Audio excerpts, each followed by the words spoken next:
Hello and welcome to another Pocket Talk. This is Chris the Pocket Master and I'm here to talk about my top 10 games of all time. This is my personal top 10 games. It is not an official list by any means. If y'all have a top 10 list of games, please leave them in the comments down below and tell me why they are your favorite games of all time. Now without further ado, let me bring on number 10. Number 10. Sleeping Dogs. Now Sleeping Dogs is just a whole lot of fun. When I first played it, I felt like I was in an action movie that should star Jet Li or Jackie Chan. But the more I played it, the more and more it felt like Grand Theft Auto. I want to go on record saying that I am not a big fan of Grand Theft Auto or the Grand Theft Auto series because the story is always so stupid in those games. But Sleeping Dogs changed my mind on the genre. It had great gameplay, great music, and it told a great story. You play as Wei Shen, who is an undercover police officer, and he is infiltrating the Triads, which are actually guys he grew up with. They start fighting other Triad members, and it becomes a huge mess. Wei starts to experience stress along his mission. People start to worry about him, and people start to double-cross him. It is a great game, and it is on my list because it has changed my opinion on games like Grand Theft Auto or the Yakuza series. It opened my mind to games that have a criminal as the main character. Initially, the idea of being a bad guy turned me off because I like to be the hero in a video game. But now I'm more open to try out the Yakuza series. Number 9. Zelda Breath of the Wild. I know what some of y'all are thinking. You're probably thinking, why is this game so low on your list? Well, guess what? It takes a lot for a game to make it on my list, especially a new game. When I first played Zelda Breath of the Wild, it was instantly my favorite Zelda game of all time. There's so much to do in this game, like cooking, collecting items, taking pictures of different animals, building your own encyclopedia, making money off random shit you find on the floor, and machines, and oh my gosh, you can do so much. And did I mention there's a storyline in this game? It's a small storyline to most gamers, but it is a very sweet story. I put over 50 hours into this game, and I didn't want it to end. It's one of the few games that I told myself, man, I wish this game would never end, but I know it's going to end. So, I loved it. And man, when I finished the game, it was so magical. This game is everything that you would expect in a Zelda game, and then some. It is truly a masterpiece. Number 8. Tekken 5. I was reviewing the Tekken series when choosing this particular Tekken, and man, this one was a tough one. I had a lot of crazy memories with the Tekken series from 1 through 7, and that's including the Tag series, and that stupid Tekken Advance game. It all came down to 2 Tekken games, Tekken 5 and Tekken 7. Well, nostalgia won this battle, so you know what that means. Yes, Tekken 5 wins. Tekken 5 Dark Resurrection on the PSP to be exact. I had a lot of fond memories playing this game in high school. When I was a junior, it was a requirement to have a PSP and Tekken 5 if you wanted to hang out with me. My friends and I had tournaments, played during class, during lunch, and dare I say skip class and play it? Yes, I was a crazy kid in high school, but hey, that was the past. I was wild. I do not recommend skipping classes by any means, but yeah, that's what I did back then. Anyways, let me talk about the game itself. It was Tekken. If you do not know what Tekken is, maybe you should buy it, play it, and discover the awesomeness of it. In the game, you have typical game options like time attack, survival, gold rush, and this dojo thing where it kind of replicates an online mode where you're ranked in every battle you go through. Oh, and there's Tekken Bowling. It is so fun, and if you're playing with another player in Tekken Bowl, they do not have to have a PSP. You can take turns in this game mode. It is so sweet. I wish other games would do stuff like that, but it's whatever. This game is on my list because of the fond memories I've had in high school and just how much crap is jammed into this single UMD. It is an amazing game for sure. Number 7. Fatal Fury Special. Now I know what you are probably thinking. Why is an old game about Zelda Breath of the Wild? Surely this is not an open world game. Well, guess what? I'm old, and fighting games can be just as fun or even a little more fun than open world games. I just had lots of amazing memories of the Fatal Fury series in general. When I was about 8 years old, I bought a Neo Geo Pocket, and I had SNK vs. Capcom Match of the Millennium. Of course, I knew that there were lots of characters from different fighting games. I knew Capcom's fighting games, but I didn't know SNK's at the time. But I remember seeing the anime of Fatal Fury for sale on VHS, and I thought, oh my gosh, an SNK character's in a cartoon, I have to watch it. And oh my gosh, it was a great anime. It was the very first anime I have ever seen. It was just so cool. I thought it was cool, and I still do think it's cool. I do not care what anyone thinks. Thought it was great. Then I saw the commercial of the Fatal Fury motion picture anime, and it said, based on the best-selling game for the Super Nintendo, Neo Geo, and Sega game systems. Then I thought, Fatal Fury. Eventually, I got my hands on Fatal Fury 2 for the Sega Genesis, and Fatal Fury Special on the Super Nintendo. And yes, they are great ports of the game, but they are nowhere near as great as the actual Neo Geo game. Fast forward to 2021, I actually purchased a Neo Geo AES and the Fatal Fury Special game. My gosh, what a game to behold. Playing this game with an AES arcade stick put this game on my top 10 games of all time. The game being limited to 3 credits and having complete control with such an awesome controller really enhanced my gaming experience with this game. Yes, I understand you go through a number of levels and then finally a last boss as in fighting games, but back then SNK made it a point to include a secret boss in some of their fighting games. Ryo Sakazaki is the secret boss in this game, and in order to get to him, the player has to beat the game without losing a round. It is very difficult to do, but it is a breeze compared to beating Art of Fighting 2 on the easiest difficulty on this AES machine. Number 6. The Shenmue series. So when I sat down and thought about the game I wanted for number 6, I thought of Shenmue. But then I thought, well, which Shenmue do I like the most? The answer to that is the whole series itself. If you think about it, Shenmue is just a huge game. It is still unfinished even after Shenmue 3, but to me, the fact that it is unfinished mystifies what could happen in the game. I like to see people theorize what could happen and love to see which theories were right, wrong, or still needed to be answered when the third game was out.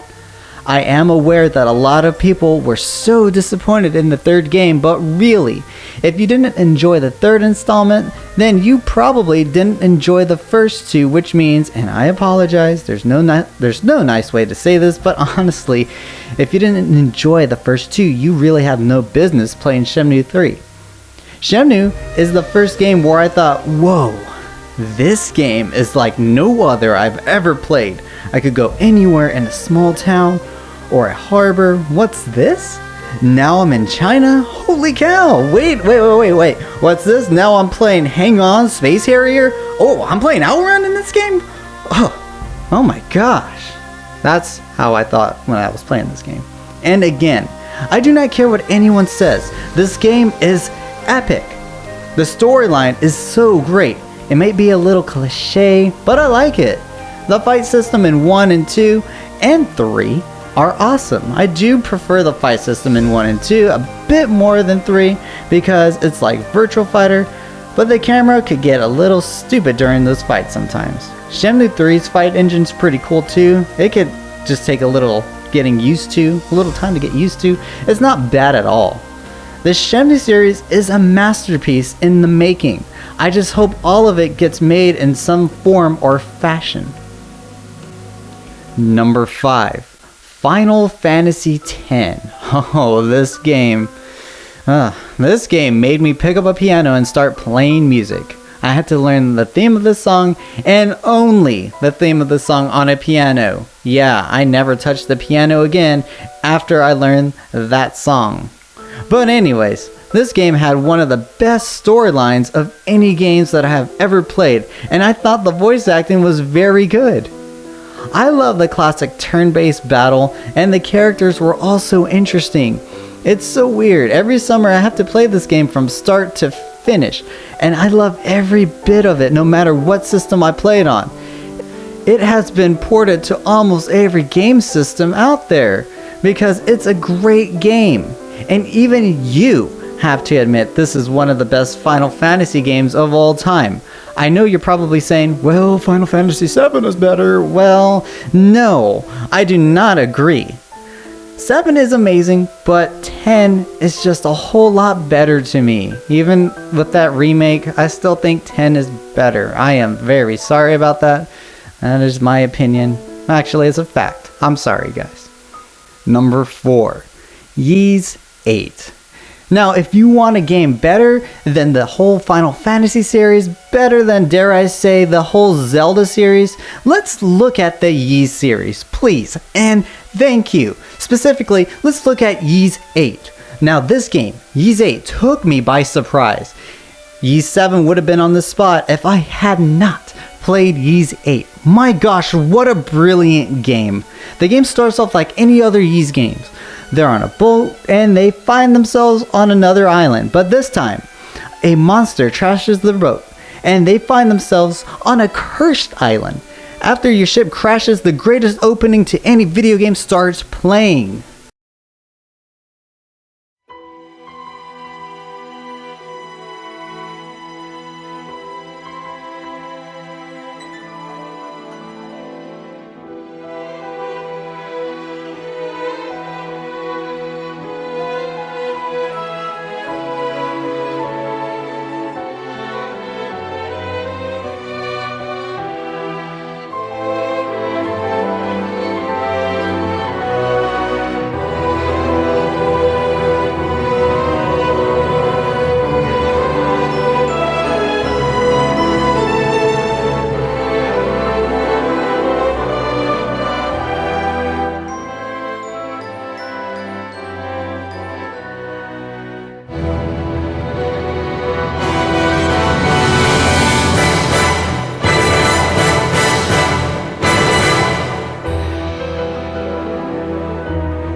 If you do not want to play the game, at least watch this intro. It's pretty cool. Throughout the game, you find the other castaways on the island and use them to break paths for you, increase your weaponry, trade for items, or play as them when fighting beasts. The music in this game is top notch. It has the best score of any game I have ever played. The fight system is like Trials of Mana, but better. You have your standard attack, special attacks, and of course, each playable character has their own cool looking super move. The boss battles can get really intense, as well as the storyline. This game is easily one of the best games I have ever played. The whole Ys series is amazing. Now I know that they're releasing Ys 9 soon on the Nintendo Switch. I cannot wait to play that. I heard it was even better than Ys 8, but I'll have to wait and see. Now I know what you're probably thinking, gamers. Just buy it on the PS4. But guys, I'm a pocket master. I'll buy it when it comes out on a handheld such as the Nintendo Switch. Number 3. Streets of Rage 4. When I first saw the previews of the 4th Streets of Rage, I thought it looked really cool, but never would I have thought this game would surpass my love for the 1st, 2nd, or even 3rd Streets of Rage game. Yes, I said it. Streets of Rage 4 is better than the first 3 by a long shot due to how deep of a game it is. There are lots of combo variations you can do, and each character is unique, and the moves aren't too overpowered. In fact, they're kind of weak. And the game is a great challenge. Streets of Rage 4 does not hold your hand unless you put it on the easiest difficulty. It is truly a game that challenges your patience and makes you think of what to do in certain situations, and if you play with other people, it makes you change your whole approach in playing this game. I love playing Streets of Rage 4 both by myself and with others. I remember spending the whole night playing the 2-player mode with Josh and trying to unlock everything. There are tons of things to unlock, such as the Streets of Rage 1, 2, and 3 sprites of your main characters. You could unlock past characters in previous games and boss characters. There are even secret retro-themed stages that you could unlock. I'm going to say something that may piss certain individuals off, but if you hate this game just because of the graphics, you are an idiot. Lizard Cube put your stupid pixel graphics in there for you and added their style to the mix. I personally love the graphics and the music. I love this game so much that I had to purchase the limited run Streets of Rage 4 cartridge for the Nintendo Switch, which came with a soundtrack, art book, card, retro clamshell case, and 2 other awesome cases to hold the cartridge. It is one of my most prized collected items in my collection. Number 2. F-Zero GX for the GameCube. Yes, number 2 is F-Zero GX. I know this game was never ported to a portable console and I cannot get it to run on my GPD Win 2 correctly, but I cannot ignore how amazing this game is. The moment I read about it in Nintendo Power, I knew I had to get it someday. When I finally got it and played it, it was easily the best racing game I have ever played in my life. Not only was there a Grand Prix mode, time attack, and practice mode, this game allowed you to customize your own ship and unlock parts through the Grand Prix mode and story mode. Yes, there is an awesome, yet super silly story mode within the game where you play as Captain Falcon, the hero everyone wants to be. Along his adventure, you come across gangs, Samurai Gora, Black Shadow, Blood Falcon, and Deathborn. Now, F-Zero GX has a reputation of being a very difficult game. With that being said, the story mode is very difficult. The obstacle courses and races you experience in the story mode, they're hard to beat even on the easiest difficulty. However, if you beat the story on all difficulties, you unlock F-Zero AX racers. Now, F-Zero AX is the arcade version of GX, and you can only access those racers by playing that game or beating the story mode, or if you are lucky enough to find an AX arcade cabinet, bring your GameCube memory card and download the AX pilots without beating the story mode chapters on the hardest difficulties, because my god, that is super difficult to do. The gameplay itself is F-Zero at its best. It's fast-paced greatness and intense to the bone. Only hardcore gamers can truly appreciate what Sega and Nintendo have achieved here. This game is very challenging to the point where it bothered lots of casual gamers at the time, but not me. This game will always hold a special place in my heart. It brings back lots of great memories, and I'm always challenged when I turn this game on. I could go on and on about F-Zero GX, but I may save that for another video. Number 1. SNK vs Capcom Match of the Millennium for the Neo Geo Pocket. If any of you have watched my past Pocket Talks, you would know that this game is number 1 on my list. Nothing has knocked it off the list. Games have come close, but they have not impacted me like this game has. SNK vs Capcom Match of the Millennium was truly a match made in heaven. It was the first time Capcom and SNK collided. There's so much to do in this game. You have single player mode, tag team mode, and team battle. Also, you could participate in the Olympics mode, play fun-ass mini-games, and earn versus points to unlock secret moves, and transfer data to your Dreamcast if you have that rare Dreamcast to Neo Geo Pocket cable. There's just so much to say about this game that I made a whole review on it. So if you want to know why this is the best game in the world, just get out there, get out of here, just get out of this fucking video and go watch that video. Well guys, those were my top 10 games of all time. They're super amazing and I know they're respectable choices. If your top 10 is different than mine, please leave your top 10 down below in a comment. I would love to see what games you like. I enjoyed my time talking about my top 10 games, and I hope you enjoyed listening to me. I will see you in the next Pocket Talk. This is Chris the Pocket Master of Phoenix Splash TV, signing off.